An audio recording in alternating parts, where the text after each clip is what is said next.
शिवसेना नेते विजय शिवतारे हे बारामती लोकसभा निवडणूक अपक्ष लढण्यावरती ठाम आहेत। विजय शिवतारे हे 12 जूनला फॉर्म भरणार असून सासवडच्या पालखी तळावर 1 तारखेला मोठ्या मेळाव्याचं आयोजन करण्यात आल्याची माहिती कार्यकर्त्यांकडून देण्यात आली। तर कार्यकर्त्यांनी अजित पवार यांच्या विरोधात संतप्त प्रतिक्रिया देखील दिल्यात। या संदर्भात शिवसेना कार्यकर्त्यांशी बातचीत केली आहे आमचे प्रतिनिधी विकास कोकरे यांनी। विजय शिवतारे यांच्या निवासस्थानी आज एक बैठक पार पडली आणि विजय शिवतारे अद्यापही अपक्ष निवडणूक लढण्यावर ठाम असल्याचं त्यांनी सांगितलं। कार्यकर्त्यांचा हा रेट आहे असं त्यांचं म्हणणं आहे। इथल्या स्थानिक कार्यकर्त्यांच्या आपण संवाद साधू। काय सांगाल, बापूंनी आज जी भूमिका जाहीर केली, बापू 12 तारखेला एक फॉर्म भरणार आहेत, कार्यकर्ता म्हणून तुमचा कसा पाठिंबा असेल, काय भूमिका असेल?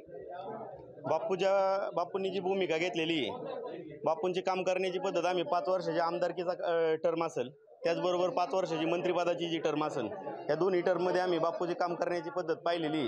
पुरंदरची जी दुष्काळी म्हणून जी ओळख होती ती पूर्णपणे पुसण्यामध्ये ते यशस्वी झाले।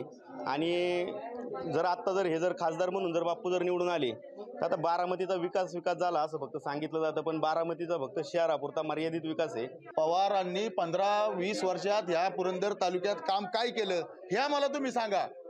2 वर्ष राज्यसभेच्या खासदार होत्या सुप्रियाताई आणि 15 वर्ष लोकसभेच्या सदस्य होत्या। आमचाही बारामती लोकसभा मतदारसंघात पुरंदर विधानसभा मतदारसंघ आहेच ना। 17 वर्षात 17 पैशाचं काम काय केलंय सुप्रियाताईंनी आम्हाला पहिले सांगावं आणि मग मत मागायला आम्ही यावी।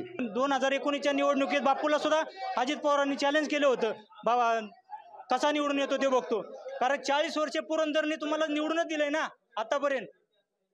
कारण का दौंडचा खासदार किंवा इंदापूरचा खासदार होऊ द्या ना, किंवा पुरंदरचा खासदार होऊ द्या, एकदा बोरचा होऊ द्या, खडकवासल्याचा होऊ द्या, आम्हाला त्याला विरोध नाही, पण द्या ना। आता 40 वर्ष जनतेने तुम्हाला पुरंदरने निवडून दिले। दादांनी भाषणामध्ये उत्तर देताना असं सांगितलं होतं की पुरंदरला वीर धरणातून 1 लिटर सुद्धा पाणी मिळणार नाही का।